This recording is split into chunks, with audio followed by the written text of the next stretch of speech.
Hai guys, jangan lupa tonton sampai habis agar tidak gagal paham.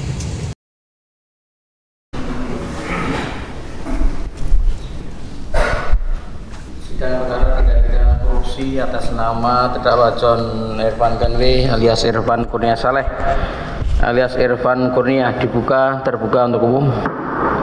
Silakan terdakwa. Silakan terdakwa.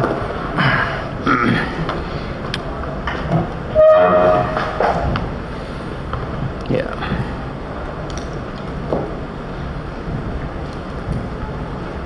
Baik. Terdakwa sehat hari ini? Ya.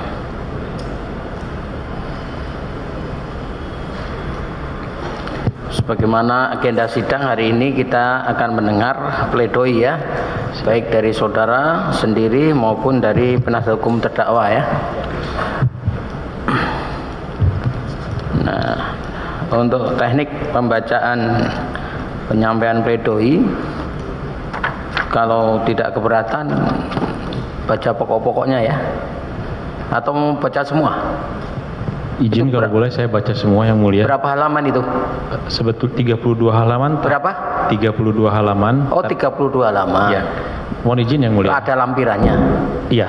Oke. 32 halaman mohon izin karena saya pakai spasinya 2 dan boleh. fontnya 14 supaya ya, terbaca. Silakan 32 halaman ya. Ya.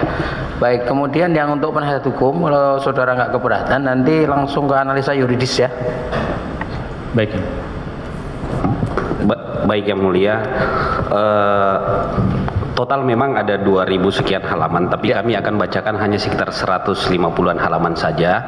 Ada pendahuluan sedikit, tanggapan juga sedikit. Ya, kalau kemudian analisa yuridis. Baik. Fakta sidang, fakta hukum kami nggak baca. Baik, silakan dari terdakwa dulu ya. Ya, silakan. Terima kasih yang mulia. Ya. Bismillahirrahmanirrahim. Assalamualaikum warahmatullahi wabarakatuh. Salam sejahtera bagi kita semua. Puji syukur kita panjatkan kepada Allah Subhanahu wa taala atas karunia-Nya kita semua bisa hadir di ruangan ini sejak awal persidangan sampai hari ini, sehingga kita bisa melaksanakan persidangan yang sakral dan hikmat ini.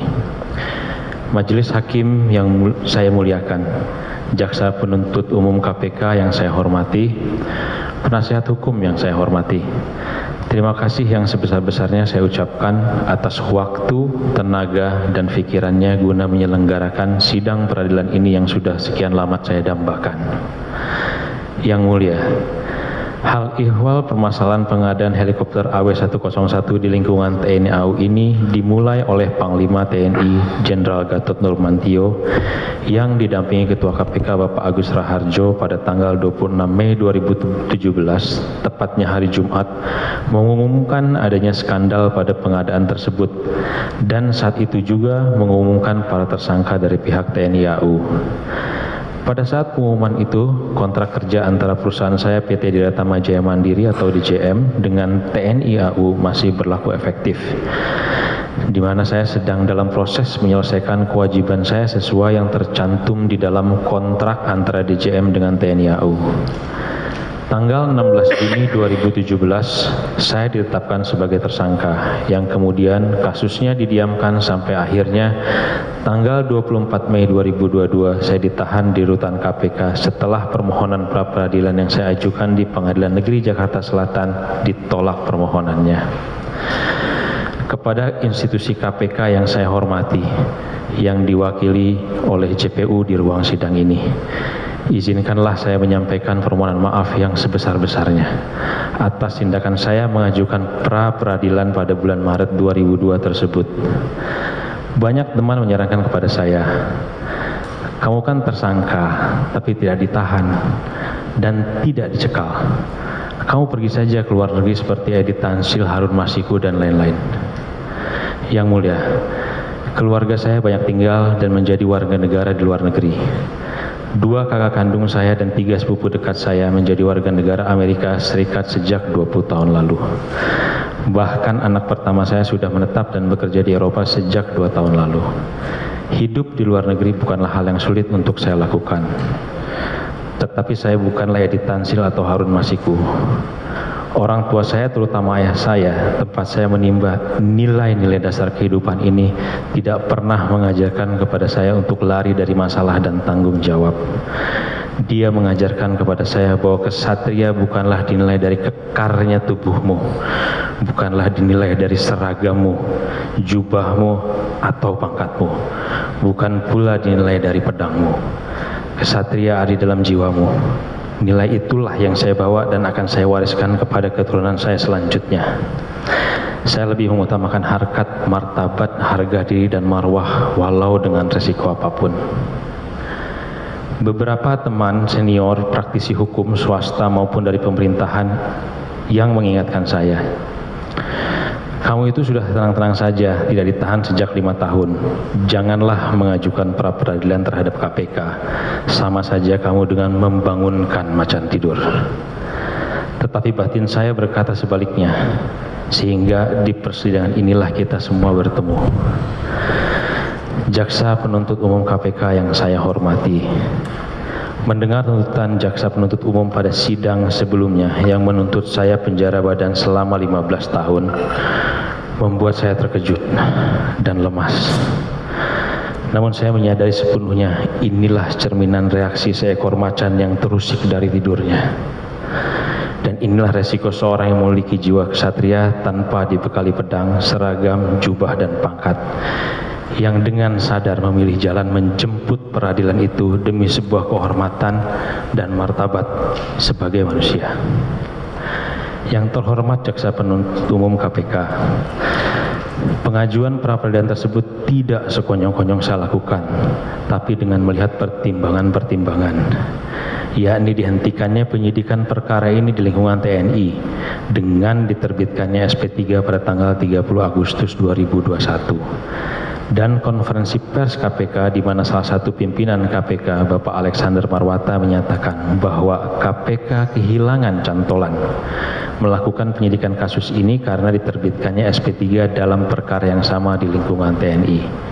Rilis media terlampir, sebagaimana KPK meng-SP3 perkara lainnya ini kasus BLBI dengan tersangka Samsul Nur Salim dengan alasan yang sama bahwa KPK kehilangan cantolan. Rilis media terlampir. Berdasarkan hal di atas, maka saya menganggap bahwa hukum Indonesia juga memberlakukan prinsip persamaan perlakuan di depan hukum atau equality before the law untuk semua warga negara. Sehingga jika dalam perkara yang sama di lingkungan TNI dengan tersangka anggota TNI dihentikan penyidikannya, maka penghentian perkara seharusnya diberlakukan pula terhadap saya sebagai warga negara sipil yang dijadikan tersangka dalam perkara yang sama oleh KPK. Oleh karena itulah dengan itikat baik dan penuh pengharapan, sejak Oktober 2021 sampai dengan Februari 22, setiap minggu saya mendatangi dan bersurat ke KPK. Surat-surat terlampir, mengibah, memohon SP3 yang memohon agar aset-aset saya yang diblokir BPN, Badan Pertahanan Nasional, atas permintaan KPK sejak 2017 untuk dilepas blokirnya karena saya perlu menyambung hidup, sekaligus izinkan saya menjual aset yang tidak seberapa saya miliki, yang mana perolehannya bukan berasal dari aliran dana pengadaan AW101. Namun permohonan ini tidak pernah mendapatkan tanggapan dari KPK, sehingga akhirnya saya menempuh jalan pra-peradilan sebagai satu-satunya cara yang dibenarkan hukum untuk memperjuangkan hak saya sekaligus menegakkan prinsip persamaan perlakuan di depan hukum. Sayangnya permohonan peradilan saya ditolak dan perkara saya diajukan ke persidangan, sementara perkara yang sama di lingkungan TNI tidak diajukan ke persidangan karena telah dihentikan penyidikannya. Dengan demikian, pra-peradilan yang saya ajukan bukanlah dalam rangka melawan KPK, tetapi sebagai upaya mendudukkan prinsip atau asas persamaan perlakuan di depan hukum. Sependek pengetahuan saya sebagai orang yang awam hukum, azas hukum kedudukannya lebih tinggi dari norma hukum, sehingga wajib ditegakkan dalam kondisi apapun. Sekali lagi kepada JPU KPK, Jaksa Penuntut Umum KPK yang saya hormati, dengan segala kerendahan hati, izinkan saya menyampaikan apa yang terpendam dalam lubuk hati saya yang saya rasakan selama ini. Jika semudah itu bagi KPK untuk membawa kasus pengadaan helikopter AW101 ini ke pengadilan, dan semudah itu melakukan penghitungan kerugian negara sendiri oleh internal KPK, mengapa hal ini tidak dikerjakan oleh KPK sejak 5 tahun lalu? Jika 5 tahun lalu telah dilakukan proses upaya paksa penahanan terhadap saya, mungkin saya tidak harus mendapati rasa duka yang mendalam ketika tidak bisa memandikan, mensolatkan, dan memakamkan serta mengazankan almarhumah ibunda saya yang meninggal pada tanggal 30 Oktober 2022 ketika saya sedang ditahan oleh KPK sejak 24 Mei 2022. Jika penahanan itu dilakukan 5 tahun yang lalu, saya yakin jalan hidup dan keputusan saya untuk meminang dan menikahi anak orang tidak akan terjadi, sehingga tidak akan ada seorang wanita yang dipersunting menjadi seorang istri beserta keluarganya harus menanggung beban mental dan luka batin yang dalam akibat suami yang dinikahinya kemudian harus ditahan oleh KPK. Dan juga tidak akan terjadi seorang anak kecil harus kehilangan waktu emas, golden moment, bersama ayahnya dikarenakan ayahnya harus ditahan oleh KPK. Yang mulia, izinkan saya menyampaikan, ketika saya ditetapkan sebagai tersangka pada tahun 2017, saat itu status pernikahan saya masih sendiri atau duda. Sejak bercerai dengan istri pertama saya pada tahun 2008. Dari pernikahan pertama tersebut saya dikaruniai seorang anak perempuan yang sekarang sudah hidup mandiri di luar negeri. Saya berpisah dengan baik-baik. Silaturahmi selalu saya jaga sampai detik ini. Dan walau hak asuh ada pada bundanya, namun saya diberikan kesempatan oleh bunda untuk mengurus dan mengasuh anak saya sejak perceraian itu. 2 tahun setelah saya ditetapkan sebagai tersangka oleh KPK dan tidak memperoleh kejelasan atas kasus saya tersebut, akhirnya saya memutuskan untuk menikah kembali pada Juli 2019. Dari pernikahan ini saya dikaruniai seorang anak laki-laki berusia hampir 3 tahun dengan kondisi berkebutuhan khusus dan harus menjalani terapi seminggu 3 kali didampingi oleh istri saya yang berstatus sebagai ibu rumah tangga. Yang mulia, sebelum saya menyampaikan pembelaan atas tuntutan JPU, izinkan saya sekilas menceritakan bagaimana saya membangun PT Adiratama Jaya Mandiri yang sejak didirikan sejak tahun 2005. Pekerjaan demi pekerjaan saya lakukan dengan baik dan benar. Secermat-cermatnya saya sebagai pengusaha menghitung struktur harga dan biaya. Tetap saja resiko kegagalan atau kerugian itu bisa terjadi. Sebagai contoh pengalaman di tahun 2008, saya mengerjakan pekerjaan pengadaan dan pemasangan naval gun di kapal polisi air yang sekarang bernama Pol Airut. Saat itu saya terkena kerugian akibat resiko kurs mata uang asing yang tidak terkendali sebagai dampak dari terjadinya krisis ekonomi di Amerika Serikat. Akibatnya perusahaan Adiratama Jaya Mandiri mengalami keterlambatan bayar karena problem cash flow. Pengiriman barang dari negara produsen di Belgia pun terlambat. Perusahaan terkena penalti yang sangat besar dari pemberi kerja, yaitu Pol Airut, yang harus disetorkan ke kas negara. Kemudian perusahaan mengalami keberangkrutan, karyawan harus dirumahkan. Dari situ saya berusaha membangun kembali perusahaan yang sudah saya rintis sejak 2005 itu dari titik minus, bukan dari titik nol. Tahun 2008 dan tahun 2009 adalah tahun-tahun yang penuh perjuangan, sampai akhirnya di tahun 2010 saya mendapatkan kepercayaan dari beberapa produk alutsista di luar negeri sebagai konsultan atau agen untuk memasarkan produk-produknya di Indonesia. Di antaranya adalah dari Leonardo Helikopter yang berkantor pusat di Italia dan memiliki fasilitas pabrikan di Italia dan Inggris. Berliku dan terjal jalan yang saya tempuh untuk produk Leonardo Helikopter dapat setidaknya diperkenalkan kepada instansi-instansi pemerintah yang membutuhkan alat transportasi udara helikopter.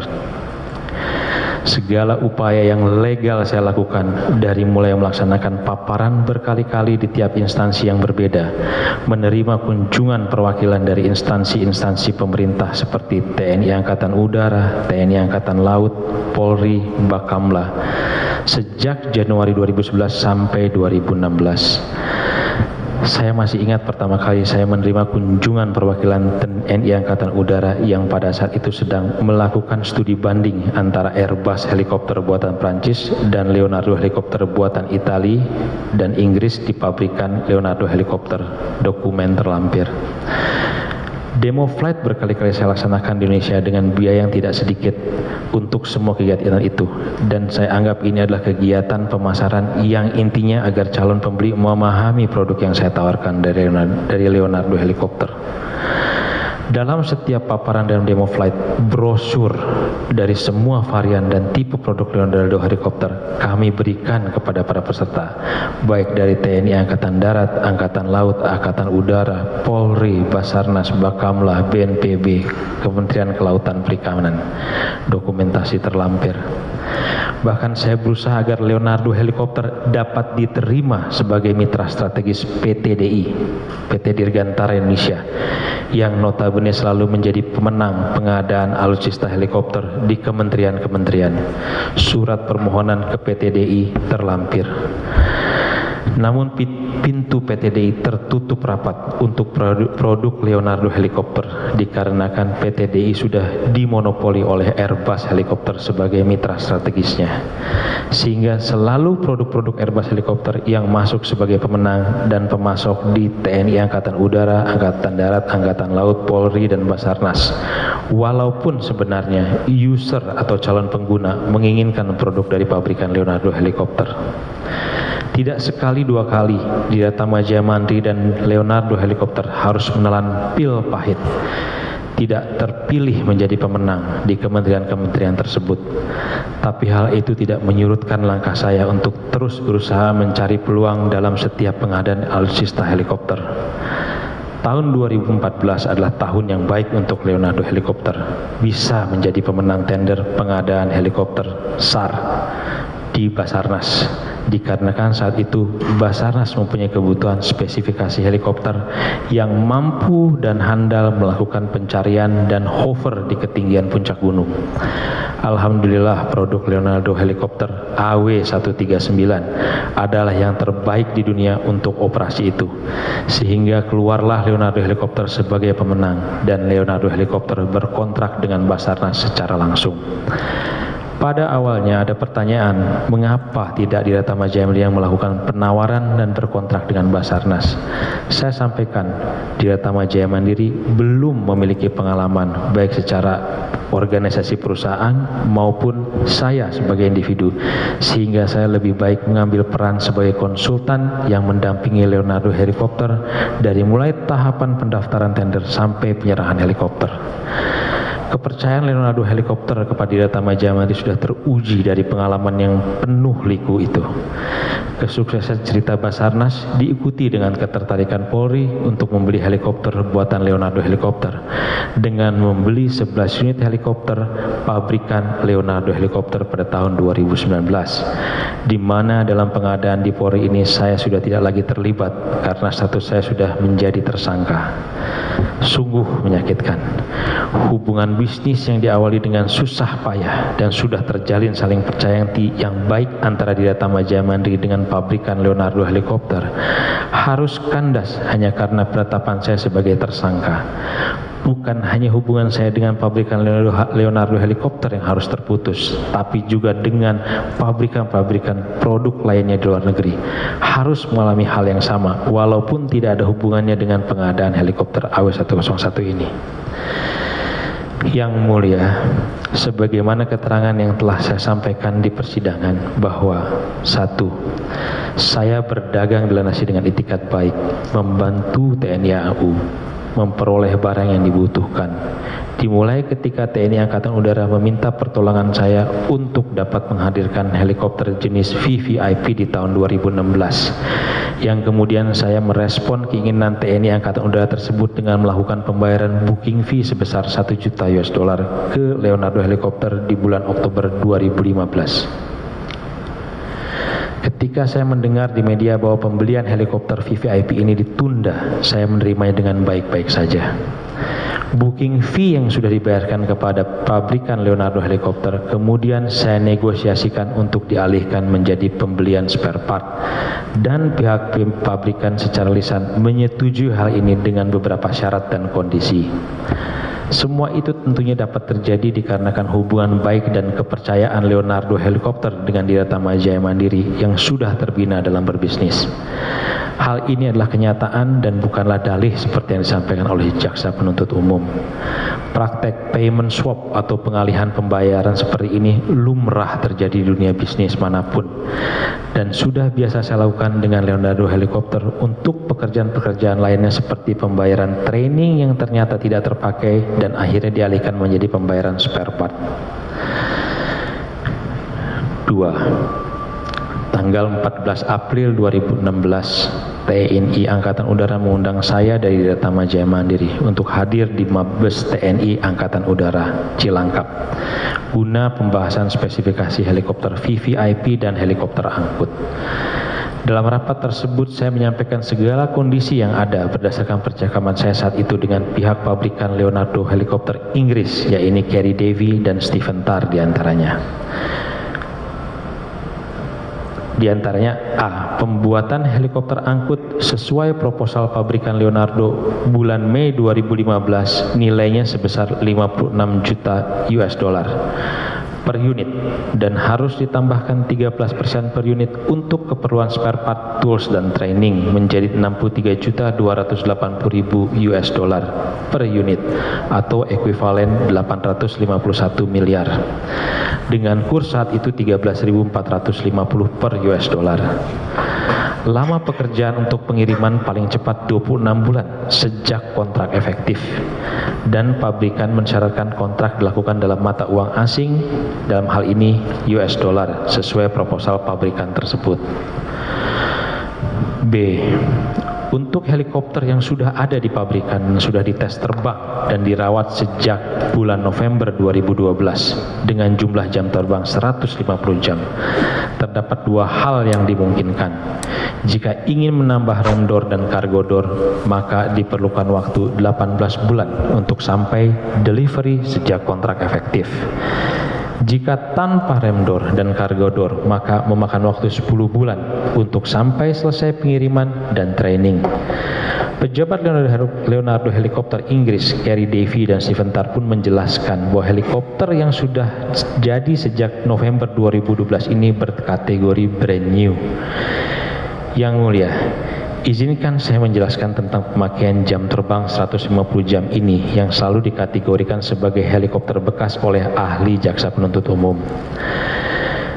Pabrikan Leonardo Helicopter menyatakan bahwa lifetime atau umur pakai dari helikopter AW101 adalah 20.000 jam terbang. Surat Leonardo Helicopter dibuat dan ditandatangani oleh Benjamin Todd Terlampir. Rata-rata pemakaian helikopter di TNI AU adalah 400 jam terbang per tahun. Artinya usia helikopter AW101 bisa mencapai 50 tahun jika diterbangkan 400 jam per tahun. 150 jam terbang terpakai sejak November 2012 sampai dengan November 2016 sebelum helikopter diserahkan ke TNI AU.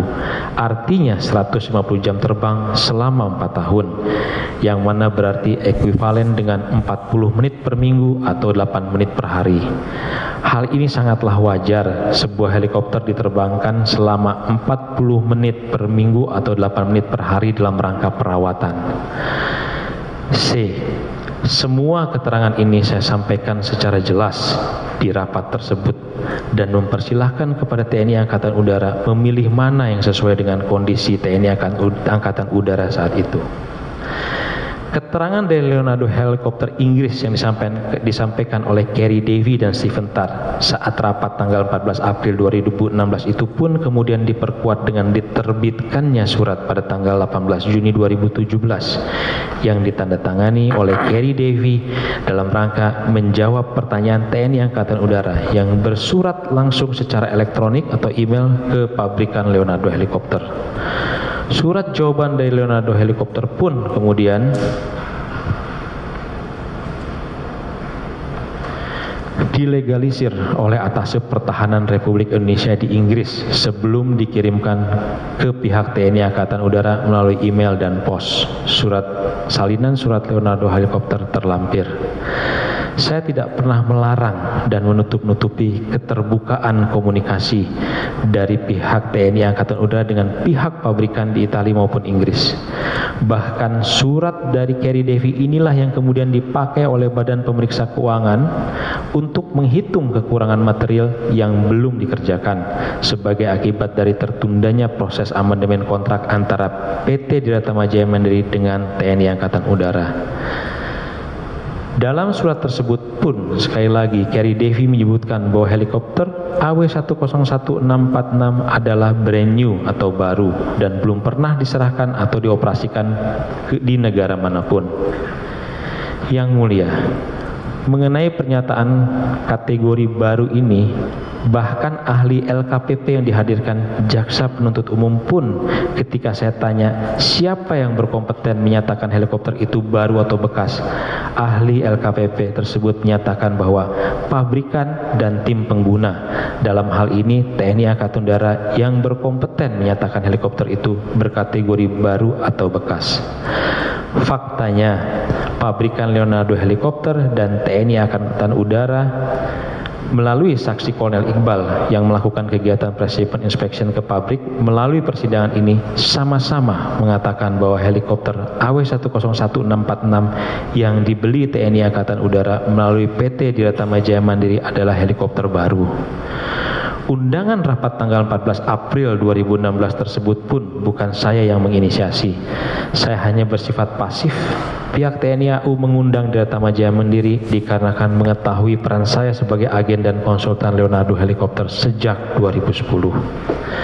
3. Terkait pernyataan ahli yang dihadirkan jaksa penuntut umum mengatakan bahwa helikopter AW101-646 ini adalah versi VVIP dikarenakan berseri 600 bukan 500. Dari internet bisa dengan mudah kita peroleh data bahwa tidak semua dari seri 600 adalah versi VVIP. Misalnya Aljazair mengoperasikan tipe versi 600 untuk angkatan lautnya, sedangkan Italia dan Norwegia mengoperasikan versi 600 untuk Combat SAR angkatan udaranya. Kopi internet terlampir. Mungkin hal ini akan lebih baik dan lengkap jika dari awal pihak jaksa penuntut umum dan ahli yang dihadirkan bisa mengklarifikasi hal ini ke pabrikan Leonardo helikopter. Dalam persidangan ini sudah saya jelaskan informasi yang bersumber dari pabrikan Leonardo helikopter bahwa seri 500 itu teknologi lama dan sejak tahun 2000 tidak diproduksi lagi karena sudah masuk ke seri 600 dengan sistem avionik dan kemampuan helikopter yang lebih tinggi dari seri sebelumnya.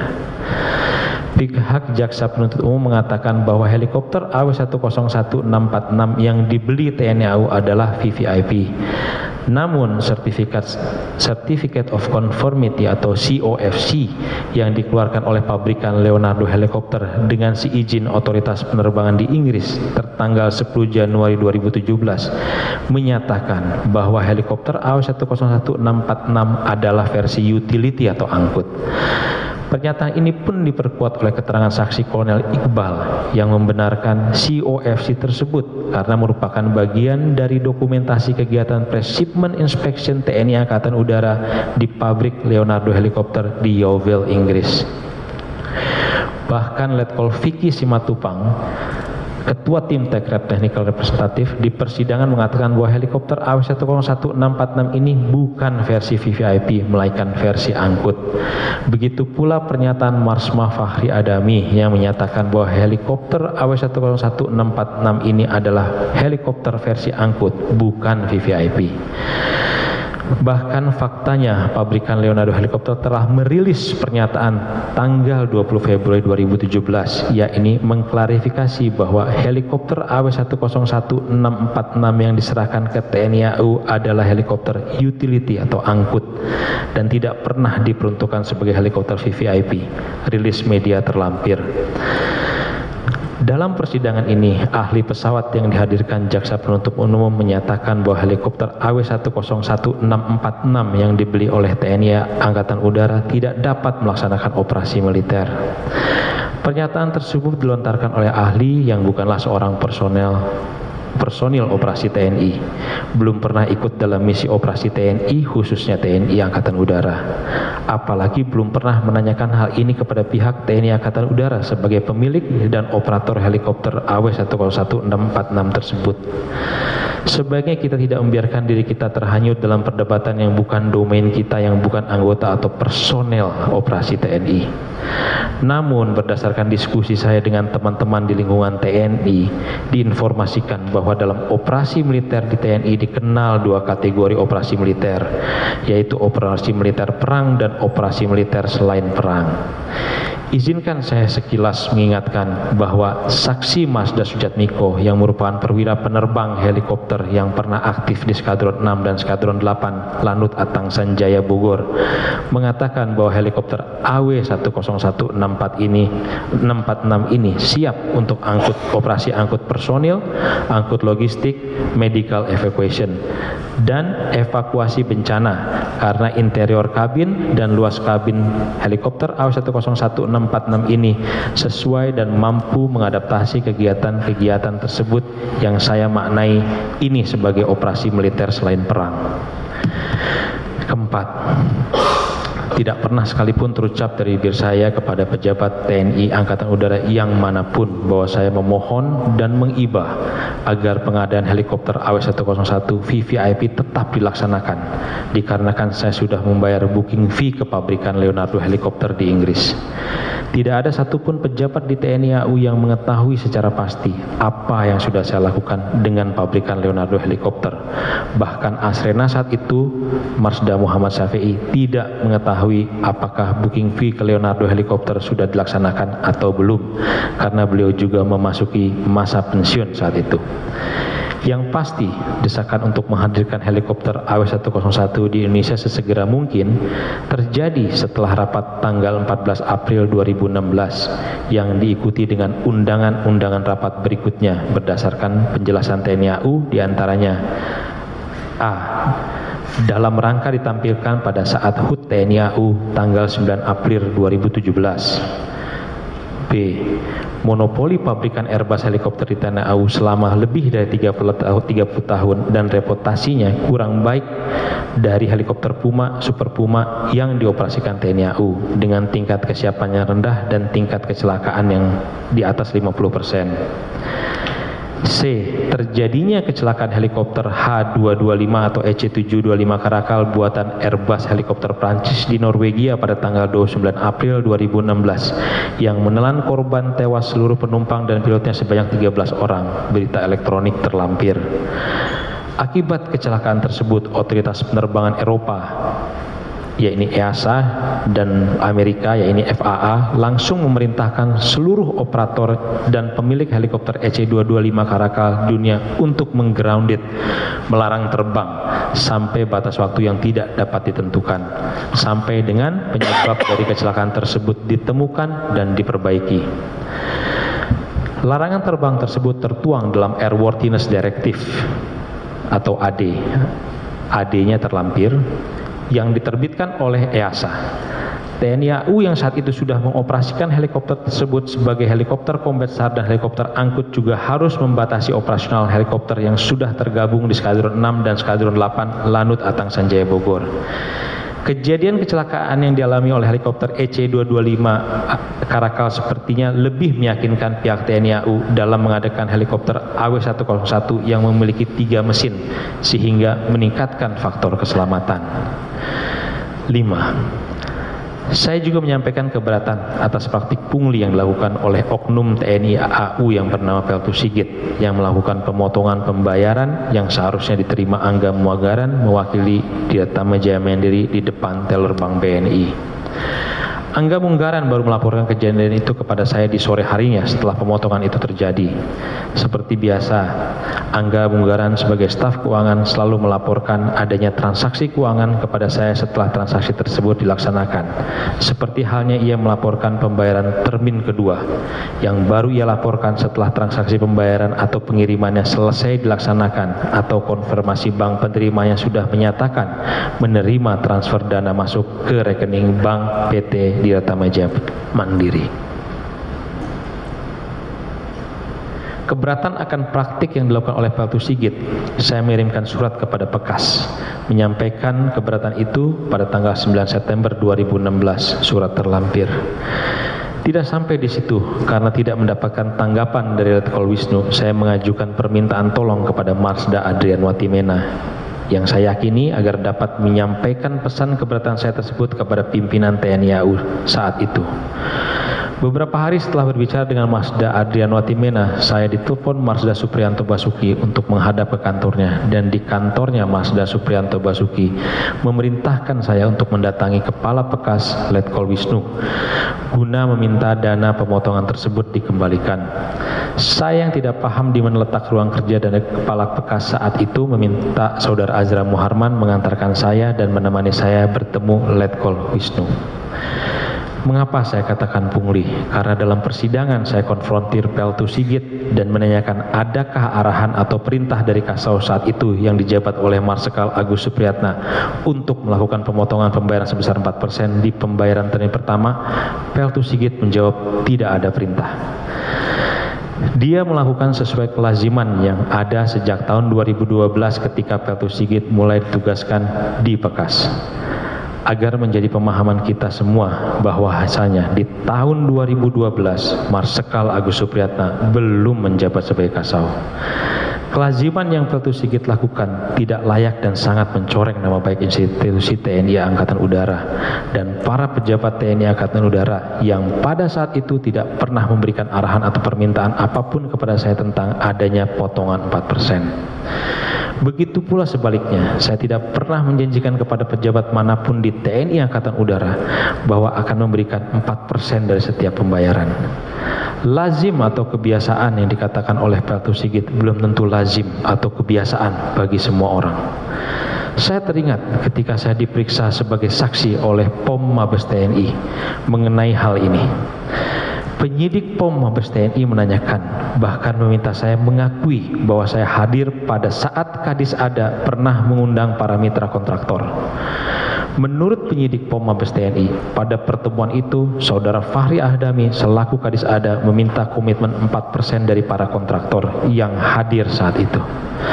Saya balik bertanya kepada penyidik POM Mabes TNI, acaranya kapan? Undangannya kapan? Ada kehadiran saya di situ atau tidak? Ada absensi saya di situ atau tidak? Penyidik POM pun tidak dapat menjawab pertanyaan saya ini. Yang mulia, walaupun hal ini tidak pernah ditanyakan oleh penyidik KPK kepada saya, izinkan saya menyampaikan bahwa jika pertemuan itu memang ada, saya tidak pernah diundang atau dikumpulkan oleh penyelenggara pertemuan tersebut, sehingga saya tidak pernah hadir. Dan saya yakini hal ini ketidakhadiran saya karena tidak pernah ada satupun pejabat TNI AU yang menyatakan bahwa akan memotong pembayaran sebesar 4% dari proyek ini. Peristiwa mitra kontraktor yang katanya dikumpulkan dan diberi pengarahan oleh Kadis Ada ini pun baru saya ketahui dari penyidik POM Mabes TNI setelah ditanyakan oleh pihak penyidik POM Mabes TNI. 6.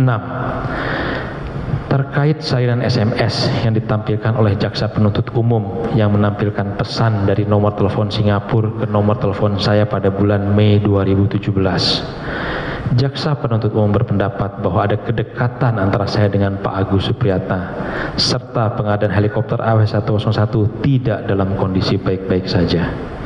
Izinkan saya menyampaikan tanggapan atas hal ini sebagai berikut. Pertama, Pak Agus Supriyatna pada saat itu sudah 4 bulan pensiun sejak tanggal 20 Januari 2017. Tidak ada kaitan SMS tersebut dengan pekerjaan AW101 pada saat itu. Jika silaturahmi yang terbina antara insan manusia seperti saya dengan Pak Agus Supriyatna dianggap salah oleh jaksa penuntut umum, dalam kesempatan ini izinkan saya menjelaskan. Silaturahmi adalah nilai kebaikan yang diajarkan dan dianjurkan oleh agama manapun, sehingga saya tidak pernah menutupi silaturahmi dengan siapapun dari kalangan manapun. Saya masih bersilaturahmi dengan banyak mantan pejabat dari salah satu institusi pemerintah dan keluarganya yang sudah 20 tahun pensiun, padahal tidak ada hubungan kerja saya dengannya pada saat dia menjabat dan berdinas di instansi pemerintahan tersebut. Salinan SMS tersebut yang ditampilkan oleh jaksa penuntut umum di detik-detik akhir sidang pemeriksaan saya sebagai terdakwa tidak pernah ditanyakan kepada saya dalam penyidikan. Saat itu saya mengatakan lupa karena kejadiannya sudah sangat lama, hampir 6 tahun yang lalu. Dalam pembuatan pembelaan ini saya berusaha keras mengingat kejadian itu dan akhirnya saya bisa mengingatnya. SMS itu adalah konfirmasi pemesanan kamar di mana saat itu Pak Agus Supriyatna akan membawa istrinya operasi ke rumah sakit di Singapura. Kebetulan Pak Agus Supriyatna tahu saya dekat dengan marketing hotel tersebut, maka Pak Agus minta tolong kepada saya bahwa Pak Agus Supriyatna masih punya voucher gratis di hotel tersebut dan agar dipesankan kamar yang sesuai dengan voucher gratis tersebut guna bermalam dalam rangka menunggu selama istrinya dioperasi dan dirawat di rumah sakit di Singapura. Kedua, pengadaan AW101 dalam kondisi baik-baik saja sampai kemudian Gatot Nurmantio menyatakan ada tersangka dari TNI AU dalam pengadaan ini.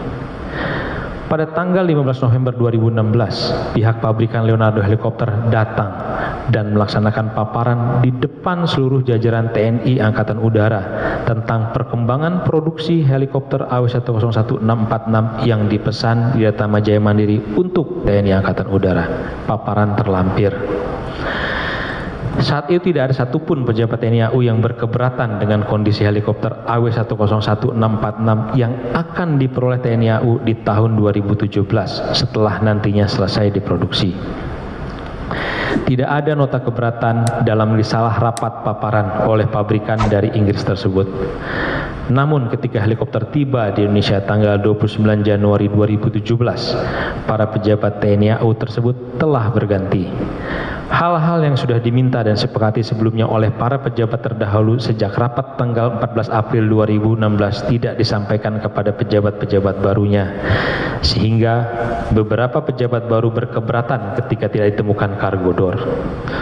Sudah saya sampaikan di persidangan bahwa saya dan pabrikan menyanggupi pemasangan cargo door di Indonesia dan meminta amandemen kontrak untuk menambah waktu pekerjaan selama 10 bulan. Terbukti dari sejumlah surat yang saya sampaikan kepada pihak TNI AU sebagai bentuk dari tanggung jawab saya menindaklanjuti temuan KPM pertama. Hal ini saya anggap lumrah dan lazim terjadi ketika barang yang sudah diserah terimakan kepada pengguna oleh kontraktor untuk kemudian diserahkan balik ke kontraktor untuk dikerjakan penambahan kekurangannya. Sebagai salah satu contoh adalah proyek pengadaan helikopter anti kapal selam di Kementerian Pertahanan Republik Indonesia. Artikel elektronik terlampir. Dalam artikel dijelaskan bahwa PT Dirgantara Indonesia menyerahkan helikopter anti kapal selam kepada TNI Angkatan Laut untuk kemudian diserahkan kembali ke PT Dirgantara Indonesia guna pemasangan dipping sonar yang merupakan alat utama dari helikopter anti kapal selam, dan pemasangannya baru selesai setelah 4 tahun. Bahkan ahli LKPP yang dihadirkan oleh jaksa penuntut umum pun menyebutkan bahwa amandemen kontrak itu wajar atas hal-hal yang dirasa belum terdapat dalam material kontrak selama kedua belah pihak setuju. Tindakan JPU dengan jaksa penuntut umum dengan menampilkan SMS di persidangan yang tidak pernah saya lihat dalam BAP maupun ketika saya disidik oleh penyidik KPK, saya anggap sebagai usaha JPU untuk membangun persepsi atau opini bahwa pengadaan AW101 di lingkungan TNI tidak baik-baik saja. Karena diawali adanya hubungan baik dan komitmen 4% antara saya dan Pak Agus Supriyatna. Padahal faktanya tidak seperti itu. 7. Saya menyadari bahwa saya tidak disumpah dalam memberikan keterangan di persidangan ini. Tetapi apa yang saya sampaikan adalah apa yang terjadi sebenarnya. Bahwa dalam pengadaan helikopter AW101 di TNI AU ini, Pak Agus Supriyatna dan para pejabat TNI AU tidak pernah meminta potongan 4%. Dan saya tidak pernah menjanjikan hal tersebut kepada siapapun. Jaksa penuntut umum menyatakan bahwa saya tidak bisa membuktikan bahwa dana potongan tersebut sudah dikembalikan. Sekiranya hal ini menjadi kewajiban jaksa penuntut umum untuk membuktikan bahwa pengembalian dana potongan tersebut memang tidak dikembalikan. Mungkin jaksa penuntut umum kurang cermat menyimak dan menggali keterangan dari Azra Muharman, Peltu Sigit, dan Letkol Wisnu. Bagaimana proses pengembalian dana potongan 4% tersebut. Padahal Peltu Sigit sudah menyampaikan bahwa ia menyerahkan uang sebesar 8 miliar kepada Azra Muharman pada tanggal 15/2017 sebagai pengembalian dana potongan 4%, dan jaksa penuntut umum mungkin lupa kalau Letkol Wisnu telah menyampaikan bahwa ia mengembalikan 800.000 US dollar kepada saya pada tanggal 14 Mei 2017. Sebagai tindak lanjut dari pengembalian di tanggal 14 dan 15 2017 inilah, maka pada tanggal 26 Mei 2017 dan 2 Juni 2017 saya baru dapat melakukan pembayaran ke pabrikan Leonardo Helikopter sebesar 1.500.000 US dollar dan 500.000 US dollar. 8. Jaksa penuntut umum sempat memutar transkrip pembicaraan antara saya dengan Angga Munggaran berkaitan dengan pembayaran termin kedua. Jika ada pernyataan saya di dalam rekaman yang menyatakan, ketika Angga Munggaran menyampaikan bahwasanya Letkol Wisnu mengatakan pembayaran termin kedua itu belum dipotong dako dan pernyataan itu salah, mohon saya diberikan pencerahan bagaimana saya harusnya bersikap dan berekspresi pada saat itu. Apakah ada kata lain yang harus saya sampaikan selain Apakah berarti setuju atau tidak setuju? Apa yang disampaikan oleh Angga Munggaran tentang pernyataan Letkol Wisnu itu merupakan pernyataan Angga Munggaran. Saya tidak mendengarnya langsung dari Letkol Wisnu, sehingga saya tidak ambil pusing mengenai pernyataan itu, dikarenakan saya meyakini apa yang terjadi adalah sebagai akibat dari surat keberatan saya tentang adanya dana potongan 4% di pembayaran termin pertama. Jika jaksa penuntut umum menyatakan adanya tenggang waktu yang lama sejak September 2016 sampai dengan Mei 2017 bagi Letkol Wisnu mengembalikan dana potongan dari pembayaran termin pertama, kiranya hal ini sebaiknya jaksa penuntut umum tanyakan kepada Letkol Wisnu mengapa pengembalian itu bertenggang waktu lama dari sejak saya mendatangi kantor Letkol Wisnu yang diantar oleh Azra Muharman untuk meminta pengembalian dana potongan 4% tersebut. Saya pun ingin mendengar jawaban tersebut dari Letkol Wisnu di persidangan ini. 9. Dalam transkrip percakapan antara saya dengan Azra Muharman di bulan Maret 2017 mengenai keinginan saya agar Azra Muharman memperkenalkan staf baru saya yang bernama Reza agar diposisikan untuk menjadi tenaga pemasaran di instansi TNI dan membicarakan porsi struktur biaya yang harus disiapkan dalam menyusun harga barang yang ditawarkan, bahwa percakapan tersebut sama sekali tidak ada hubungannya dengan pengadaan AW101. Bahkan saya mengatakan saya ingin melihat masih beranikah mereka potong dako, karena saya sangat meyakini bahwa hal itu tidak dibenarkan dan pasti akan saya sampaikan surat keberatan. Dan apa yang saya dan Azra Muharman perbicarakan di telepon tidak pernah terjadi. Pekerjaan tersebut tidak pernah ada, mungkin karena dari awal saya selalu sampaikan bahwa saya berkeberatan dengan pemotongan dako. 10. Dalam perjalanan penyelesaian pekerjaan pengadaan AW101 ini, saya selalu bersikap terbuka dan proaktif dalam setiap adanya keberatan, kebutuhan tambahan, dan pertanyaan-pertanyaan yang diajukan oleh pihak pengguna barang, dalam hal ini TNI Angkatan Udara. Tidak sedikit saya menyurati instansi tersebut dalam rangka memberikan barang yang terbaik dan pelayanan yang terbaik untuk memenuhi kebutuhan TNI Angkatan Udara. 11. Mengenai perubahan plat identitas di dalam kabin pesawat, saya baru mengetahui hal ini justru dari laporan KPM pertama dan segera mengkomunikasikannya dengan pabrikan. Tidak ada satu keterangan pun dalam plat identitas yang dirubah dalam rangka untuk mengelabui siapapun agar berpikir atau memiliki persepsi bahwa helikopter tersebut baru dibuat tahun 2017. Tanggal COFC adalah tanggal yang memang disesuaikan dengan sertifikat COFC yang dikeluarkan oleh pabrikan dari serangkaian tes yang dilakukan sebelum helikopter diserahkan kepada pembeli atau operator helikopter tersebut kemudian. COFC dikeluarkan hanya satu kali, yaitu ketika pertama kali helikopter keluar dari pabrikan atau kepemilikan atau pengelolaan pabrik. Tidak ada satu orang pun di muka bumi ini yang dapat mengelabui siapapun dengan menihilkan jam terbang dari suatu pesawat, karena pencatatan jam terbang dan tahun pembuatan pesawat itu tercatat secara jelas, cermat, dan akan terbawa kemanapun pesawat itu berada. Karakteristik ini sangat jauh berbeda dengan jual beli mobil yang bisa dinihilkan kilometer penggunaannya. Hal seperti ini tidak mungkin dilakukan oleh pihak pabrikan dan juga tidak mungkin saya lakukan. Sanksi otoritas penerbangan dunia sangat berat untuk hal ini. Namun sangat disayangkan, Saudara Vicky Simatupang yang mengatakan bahwa melihat plat identitas tersebut ketika melakukan kegiatan tech rep di fasilitas pabrikan Leonardo helikopter di Inggris tidak pernah bisa memperlihatkan secara tegas dan rinci seperti apa plat identitas tersebut. Faktanya, bukti plat identitas yang disampaikan oleh jaksa penuntut umum dalam surat dakwaan dan tuntutan ternyata adalah plat identitas sementara yang dipasangkan dalam rangka KPM kedua dengan format tanggal COFC 01/10/2017.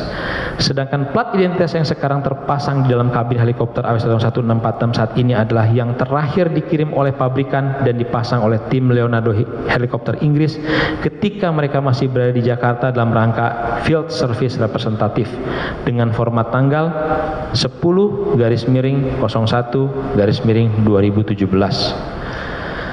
12. Semua data ada dalam logbook, baik operasional logbook maupun engine logbook. Tidak ada satupun yang menunjukkan adanya data pemakaian di India. Sehingga percakapan via telepon antara saya dan Azra Muharman tentang former India adalah memang betul bahwa pabrik telah membuat 12 helikopter atas pesanan India.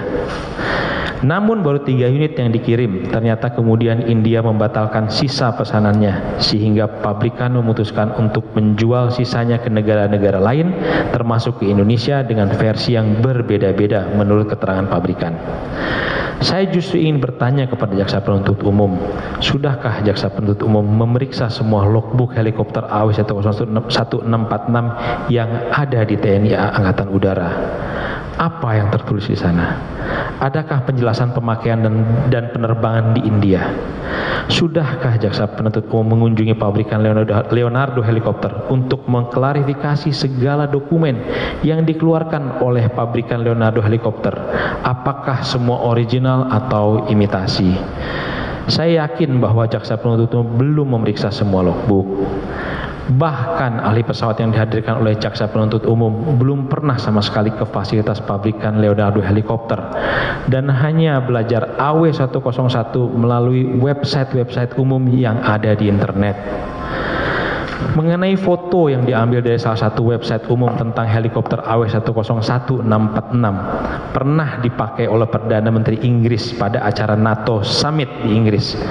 Saya tidak akan mengomentari hal ini karena tidak pernah terlihat apakah helikopter itu berplat identitas dengan nomor MSN 50248. Tidak pernah ada pernyataan resmi dari pabrikan Leonardo helikopter mengenai kegiatan pemakaian helikopter AW101 MSN 50248 untuk kegiatan itu.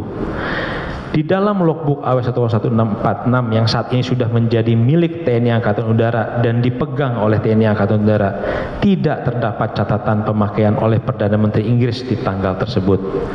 Saya jadi menduga-duga bahwa segala berita yang dihembuskan terkait helikopter AW101-646 untuk menjadikan skandal pengadaan helikopter angkut di TNI AU adalah upaya invisible hands, tangan-tangan tersembunyi, untuk menguntungkan produk pesaingnya, dalam hal ini Airbus helikopter, yang ketakutan kehilangan kesempatan sebagai helikopter pilihan TNI Angkatan Udara setelah selama lebih dari 30 tahun memonopoli helikopter di TNI Angkatan Udara, yang menutup persaingan sehat di lingkungan Kementerian Pertahanan.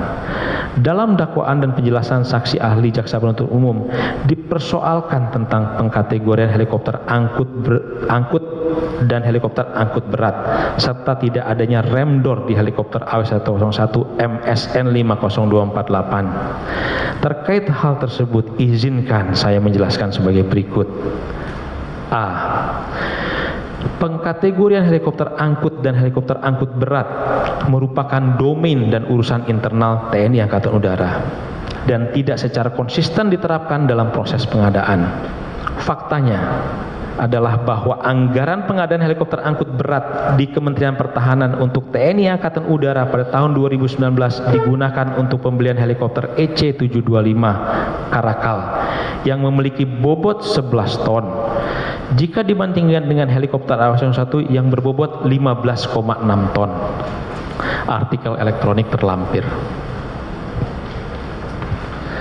B.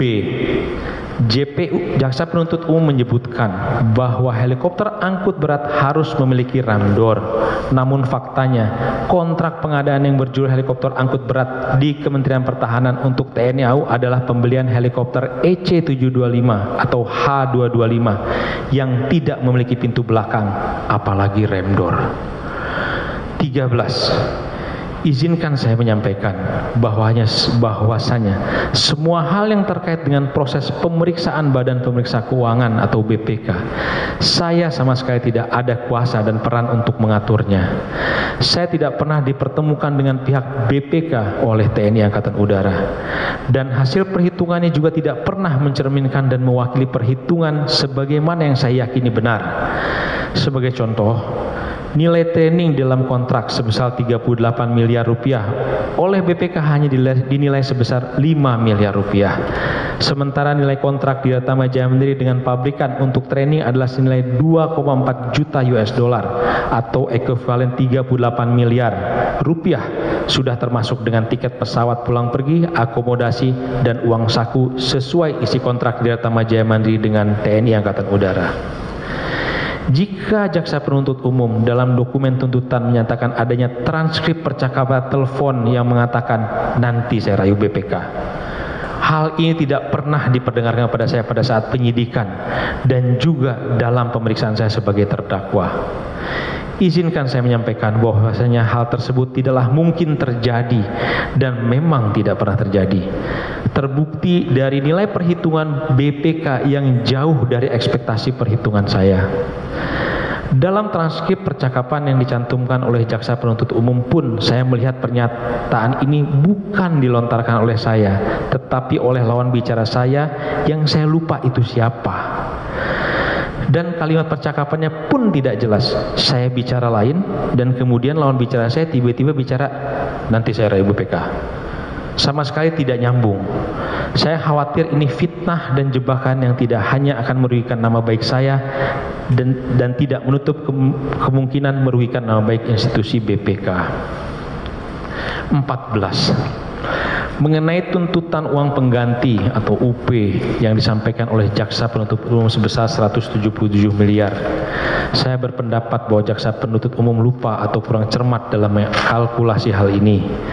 Pembayaran dari TNI Angkatan Udara yang baru saya terima pada termin pertama dan termin kedua adalah 582 miliar rupiah. Perhitungan Badan Pemeriksa Keuangan menyatakan bahwa terjadi kelebihan bayar 31,7 miliar rupiah. Sudah saya kembalikan ke kas negara, walaupun hitungan BPK menurut saya salah dan tidak pernah dikonfirmasi atau diklarifikasi dengan saya. Sehingga dana yang baru saya terima adalah sebesar 550 miliar. Nilai kontrak helikopter berdasarkan amandemen kedua kontrak antara Diratama Jaya Mandiri dan pabrikan Leonardo, salinan kontrak terlampir, adalah sebesar 32.400.000 US dollar ditambah 782.000 US dollar, total menjadi 33.182.000 US dollar. Sedangkan kontrak spare part dan ground support equipment atau tools antara Lejardo Pte Limited Singapura dengan pabrikan Leonardo adalah sebesar 7,4 juta US dollar, sehingga total yang harus dibayar ke pabrik adalah 40.582.000 US dollar, ekuivalen dengan kurs saat itu 13.450 rupiah per US dollar, menjadi 545.827.900.000. Belum termasuk uang saku tiket pesawat serta akomodasi tim production control, tim tech rep, tim factory acceptance, tim pre-shipment inspection sebesar 4.576.102.925. Juga pembayaran sewa hanggar ke Lanut Surya Dharma Kalijati, sewa hanggar ke Kas Negara, serta perbaikan hanggar Surya Dharma Kalijati sebesar 6 miliar. Biaya operasional selama persiapan kedatangan pengiriman helikopter, bongkar muat kedatangan pengiriman, perakitan kembali atau reassembly, tes terbang, koordinasi dan sebagainya sebesar 3 miliar. Sehingga total pengeluaran yang saya keluarkan adalah sebesar 559.404.2.925. Dengan demikian negara masih kurang bayar kepada saya sebesar 9.404.2.925. Ini adalah pengeluaran real berdasarkan kontrak yang mengikat dan menimbulkan kewajiban bagi saya terhadap pihak lain, dalam hal ini pabrikan Leonardo di Inggris. Kalkulasi ini belum memperhitungkan hak saya sebagai pedagang untuk mengambil keuntungan, sebagaimana hal itu dibenarkan dalam undang-undang serta dihalalkan dalam Al-Quran dan Al-Hadis.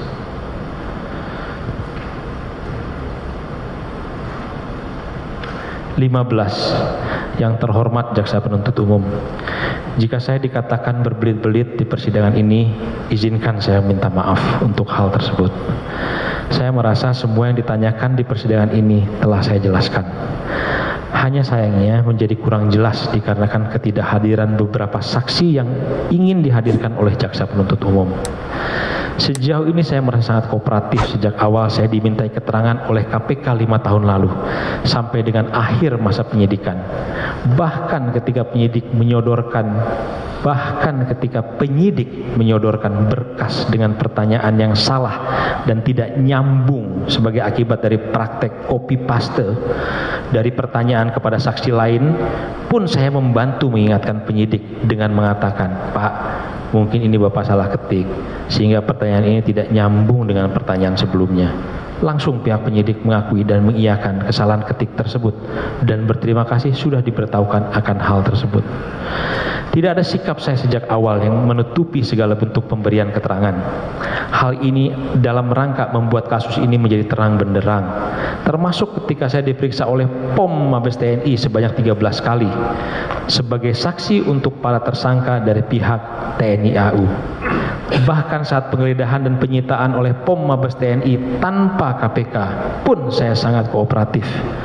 Kalau pihak penyidik POM Mabes TNI dan penyidik KPK menginginkan saya mengatakan siapa pihak yang meminta potongan sebesar 4%, maka saya tidak bisa menjawab karena memang tidak ada ucapan itu dari pejabat manapun di lingkungan TNI AU. Saya takut jika saya dan keturunan saya berdosa dan dilaknat Allah jika saya mengucapkan hal yang tidak ada menjadi diada-adakan hanya demi menyenangkan pihak tertentu atau demi mencitrakan saya orang yang kooperatif. Tapi selalu saya sampaikan sejak awal dimintai keterangan di KPK dan POM Mabes TNI pada Mei 2017 bahwa potongan 4% itu ada dan siapa yang memotongnya, Peltu Sigit. Namun dana potongan itu mengalir kemana saya tidak tahu. Yang mulia, sesungguhnya saya tidak memiliki wewenang dan peran apapun di institusi TNI Angkatan Udara.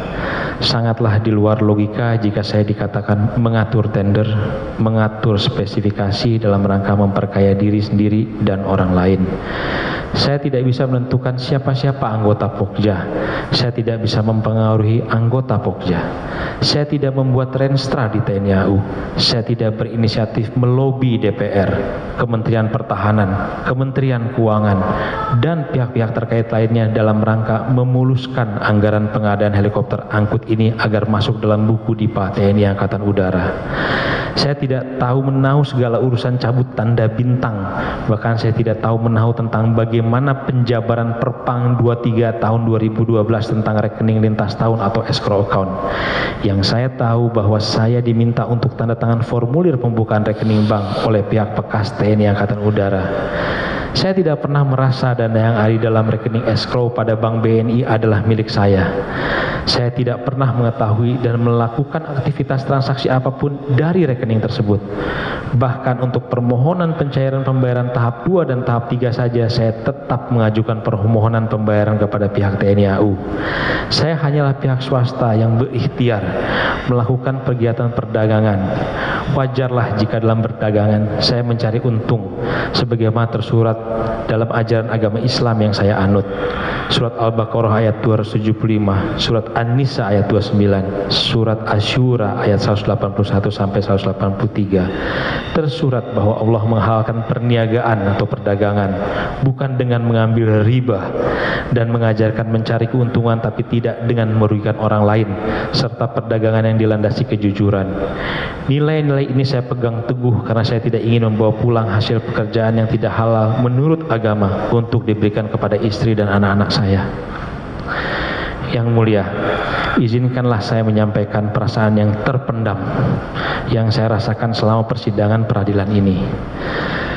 Seyogyanya persidangan ini akan memberikan harapan bagi kita semua untuk mendapatkan keterangan yang sebenar-benarnya dari semua pihak yang terlibat, terutama dari pihak TNI Angkatan Udara. Ternyata yang saya rasakan tidak mencerminkan harapan itu. Saya merasa dirugikan dengan ketidakhadiran mereka semua yang tidak hadir maupun yang tidak masuk dalam daftar panggilan oleh pihak jaksa penuntut umum. Padahal penyidik KPK telah berjanji kepada saya pada saat penyidikan bahwa akan menghadirkan semua pihak yang terkait dalam kasus ini di persidangan nanti, terutama dari TNI Angkatan Udara. Seharusnya pihak-pihak yang hadir dalam setiap rapat sejak tanggal 14 April 2016 sampai dengan proses serah terima helikopter secara SIS sangat kita perlukan keterangannya untuk bisa diklarifikasi oleh kita semua, terutama oleh saya selaku pihak yang paling dirugikan dari diadakannya pekerjaan pengadaan helikopter angkut ini. Bahkan nama-nama yang saya sebut dalam BAP seperti Kolonel Nur Surahman selaku tim Pokja yang menyatakan pengadaan ini harus menggunakan mekanisme pemilihan khusus dan bukan penunjukan langsung seperti yang saya minta dari awal. Dan mengapa tidak mengusahakan agar kontrak ini dilaksanakan dengan berkontrak langsung dengan pabrikan seperti yang saya sarankan sejak awal di rapat tanggal 14 April 2016. Mayor Animus selaku staf Kolonel Nur Surahman yang memerintahkan staf saya Yohanes Widianto untuk menyiapkan perusahaan pendamping pun tidak pernah dihadirkan untuk dimintai keterangannya. Nama mantan Kasau Marsikal Hadi Cahyanto juga perlu kita mintai keterangannya. Mengapa ada polis lain yang menghambat penyelesaian pekerjaan AW101? Marsikal Yuyusutisna perlu kita dengar keterangannya berkaitan dengan tidak diberikannya izin kepada saya dan tim pabrikan Leonardo helikopter dari Inggris dimulai di bulan Mei 2018 untuk melaksanakan perawatan atau maintenance, sehingga biaya perawatan helikopter AW101-646 menjadi sangat mahal. Marsikal Yuyusutisna juga perlu dimintai keterangan terkait proses serah terima SIS dan masih banyak lagi perwira-perwira TNI AU yang perlu kita hadirkan seperti Marsda Adrian Watimena sebagai pihak yang membantu saya dalam menyampaikan pesan keberatan saya terhadap pemotongan 4% tersebut tidak pernah dihadirkan dalam persidangan ini. Saudara Marsda Supriyanto Basuki yang memerintahkan saya untuk mengambil dana potongan 4% kepada saudara Letkol Wisnu juga tidak pernah dihadirkan. Bahkan saya sebagai tersangka belum sempat mengklarifikasi keterangan saksi Letkol Wisnu yang mengatakan potongan dako adalah keikhlasan mitra atau kontraktor. Karena Letkol Wisnu sudah diperintahkan meninggalkan ruangan sidang dan tidak pernah hadir lagi di persidangan berikutnya sampai akhir persidangan, dan tidak pernah saya mendapatkan kesempatan untuk mengklarifikasi pernyataan tersebut. Saya merasa sangat keberatan dengan pernyataan tersebut. Namun saat persidangan saya belum mendapatkan waktu dan izin dari majelis hakim yang mulia untuk mengklarifikasi pernyataan tersebut. Saya sangat keberatan dengan ketidakhadiran Angga Munggaran untuk memberikan keterangan di persidangan ini, karena saya perlu mengkonfirmasi terkait adakah perintah saya untuk menyerahkan potongan 4% dari setiap termin pembayaran. Walau saya meyakini bahwa hal ini tidak pernah terjadi, besarnya keinginan jaksa penuntut umum untuk menghadirkan Angga Munggaran dalam persidangan ini adalah sama besar dengan keinginan saya agar dia hadir di persidangan ini. Namun Angga Munggaran sudah bukan merupakan karyawan saya lagi sejak April 2017, sehingga saya pun tidak paham dan tidak jelas di mana keberadaannya. Seandainya saya tidak ditahan di rutan KPK, pasti saya akan membantu JPU sekuat tenaga untuk mencari di mana keberadaan Angga Munggaran. Terakhir yang tidak kalah penting adalah menghadirkan Jenderal Gatot Nurmantio dalam persidangan ini untuk dimintai keterangannya berkaitan dengan pernyataan saksi Marsda Sujatmiko yang mengatakan bahwa Wasriksus yang dilaksanakan oleh Irjen Mabes TNI awal tahun 2017 sebagai dasar laporan atau LP ke POM Mabes TNI adalah bodong atau tidak pernah ada. Karena laporan hasil Wasriksus yang tidak pernah ada itulah yang menjadi dasar Gatot Nurmantio mengumumkan para tersangka di gedung KPK. Menurut saya, pernyataan Gatot Nurmantio memiliki ketidakwajaran dan menimbulkan pertanyaan dalam benak saya. Mengapa pengumuman tersangka personel TNI oleh Panglima TNI dilakukan di gedung KPK? Karena lazimnya pernyataan oleh Mabes TNI disampaikan di gedung Puspen TNI Cilangkap, apalagi berkaitan dengan personel TNI. Menjadi catatan dan pertanyaan pula bahwa pengumuman tersangka Marsda Supriyanto Basuki di bulan Agustus 2017, saya ulangi, menjadi catatan dan pertanyaan pula bahwa pengumuman tersangka Marsda Supriyanto Basuki di bulan Agustus 2017 dilakukannya di Bali di sela-sela Rapim Partai Hanura, berita media terlampir, di mana beliau hadir untuk memberikan sambutan. Saat itu saya bertanya-tanya jurus politik apa yang sedang dia mainkan. Dari fakta persidangan diketahui kemudian bahwa pernyataan Gatot Nurmantio yang pada saat itu menyatakan kerugian negara sebesar 220 miliar rupiah adalah tidak memiliki dasar karena tidak ada pelaksanaan kegiatan wasrik yang dilakukan sebelumnya. Lebih tidak wajar lagi karena fakta persidangan juga menunjukkan bahwa tidak ada kegiatan wasrik, namun ada nomor surat hasil wasrik. Sependek yang saya tahu bahwa lazimnya jika ada kegiatan wasriksus, maka pihak kontraktor pun akan dimintai keterangan dalam rangka melengkapi laporan wasriksus tersebut. Sebagai catatan, sampai detik ini saya belum pernah diperiksa oleh tim wasriksus Mabes TNI tersebut. Namun segala pertanyaan dalam benak saya terjawab dengan secara mendadak di akhir November 2017. Presiden Republik Indonesia mengajukan surat ke DPR untuk mengganti pejabat Panglima TNI saat itu Jenderal Gatot Nurmantio ke Marsikal Hadi Cahyanto. Sementara usia pensiun Jenderal Gatot Nurmantio pun saat itu masih 5 bulan lagi berselang. Sebagai catatan, dalam kondisi wajar, belum pernah terjadi dalam sejarah pergantian Panglima TNI dilakukan jauh sebelum masa pensiunnya berakhir. Pun proses sejak surat Presiden dikirimkan ke DPR untuk uji kepatutan calon Panglima pengganti serta sertijab bahkan serah terima rumah dinasnya pun berlangsung sangat kilat. Yang mulia, sejak Jenderal Gatot Nurmantio mengumumkan para tersangka dari TNI AU di gedung KPK pada tanggal 26 Mei 2017,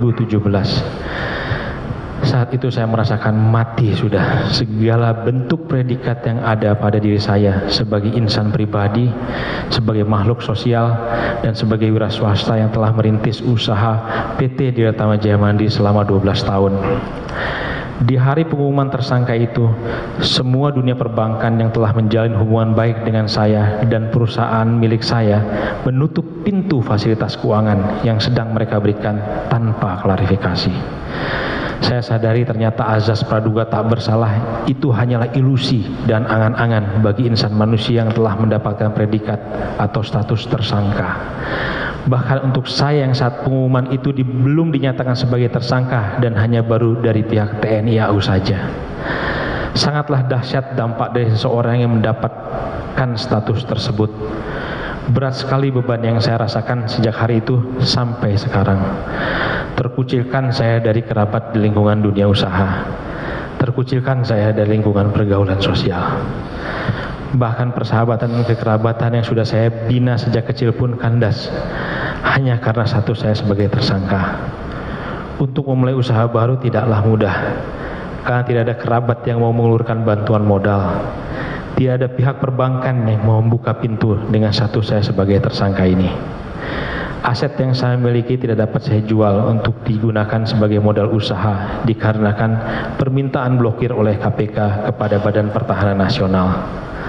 Saya adalah tulang punggung keluarga. Untuk keluarga kecil yang saya bina sejak 2019. Saya adalah tumpuan untuk karyawan-karyawan saya dan keluarganya yang harus menerima keputusan pahit dan berat karena dirumahkan, diberhentikan sejak saya ditahan KPK tanggal 24 Mei 2022. Dan saya adalah tumpuan untuk banyak orang yang kiranya tidak elok untuk saya uraikan di sini. Yang mulia, peradilan atau persidangan ini adalah puncak perjuangan saya sebagai manusia dan sebagai warga negara yang telah ditetapkan sebagai tersangka oleh KPK sejak hampir 6 tahun. Selama itu pula lah saya memendam luka batin yang tidak pernah bisa saya ungkapkan ke publik atas segala tuduhan dan pemberitaan yang menyudutkan diri saya tentang kasus ini. Dalam sidang hari ini saya ingin mengucapkan terima kasih yang sebesar-besarnya kepada Majelis Hakim yang mulia yang telah memberikan saya kesempatan mengungkapkan seluruh isi batin saya melalui pembelaan pribadi ini. Setidaknya ini akan menjadi bukti untuk istri dan anak saya bahwa saya sudah berjuang untuk mendapatkan keadilan.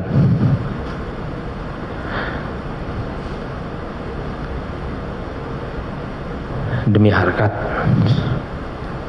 martabat saya sebagai manusia, sebagai warga negara dan sebagai kepala keluarga.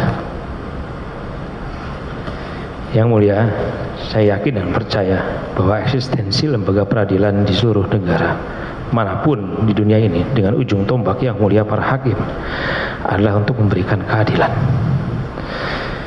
bukan semata-mata untuk menjatuhkan hukuman. Sehingga di akhir pembelaan ini izinkan saya menyampaikan kepada Majelis Hakim yang mulia harapan saya untuk memperoleh keadilan itu.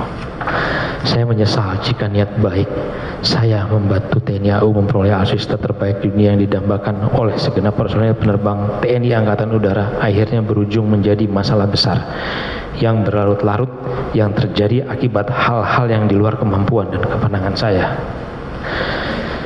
Sejak awal saya tidak pernah berpikir atau berniat melakukan tindak pidana korupsi yang merugikan keuangan negara dalam pengadaan helikopter AW101 ini.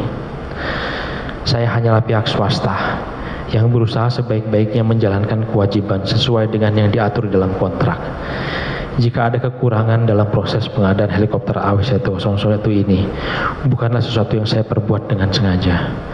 Oleh karenanya dengan segala kerendahan hati, izinkan saya memohon kepada Majelis Hakim yang mulia agar saya dibebaskan dari segala tuntutan, dan memohon kepada Majelis Hakim yang mulia agar harkat dan martabat saya dipulihkan. Namun jika Majelis Hakim yang mulia berpikiran lain dan menyatakan bahwa saya bersalah, maka saya ikhlas menerimanya. Seperti ikhlasnya saya menjalani beban batin, beban moral, beban material dan beban psikologis selama 6 tahun terhukum sejak menjadi seorang tersangka. Majelis Hakim yang saya muliakan,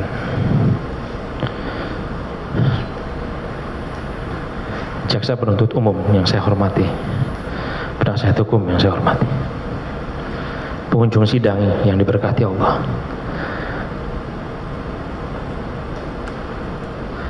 Dengan segala kerendahan hati, izinkan saya menyampaikan permohonan maaf yang sebesar-besarnya jika dalam persidangan selama ini ada kata dan sikap yang kurang berkenan dari saya.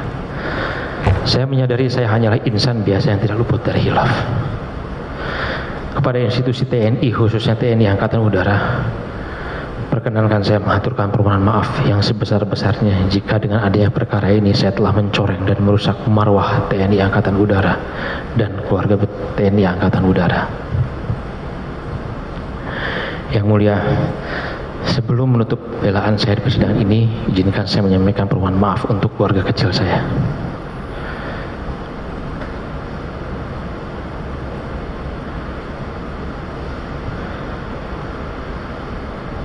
Untuk istriku,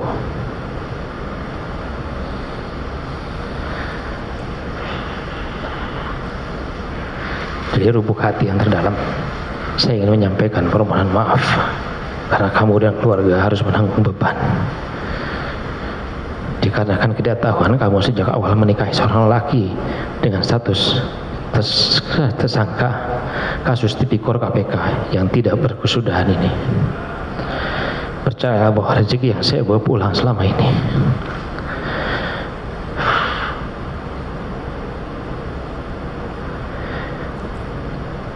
insya Allah adalah rezeki yang halal, didapat dengan cara yang halal, bukan dengan menipu dan menzolimi orang. Untuk anakku yang masih balita, Alexander Kenway, maafkan Dedi yang hilang dari kamu cukup lama.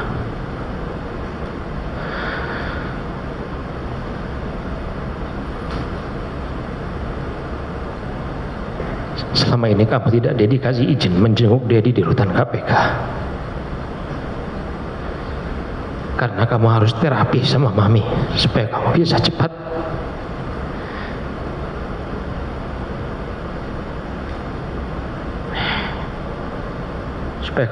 gantikan Dedi untuk jaga Mami. Kamu akan selalu jadi Aquaman-nya Dedi. Untuk anak pertamaku, Natasha Valerie Kurnia,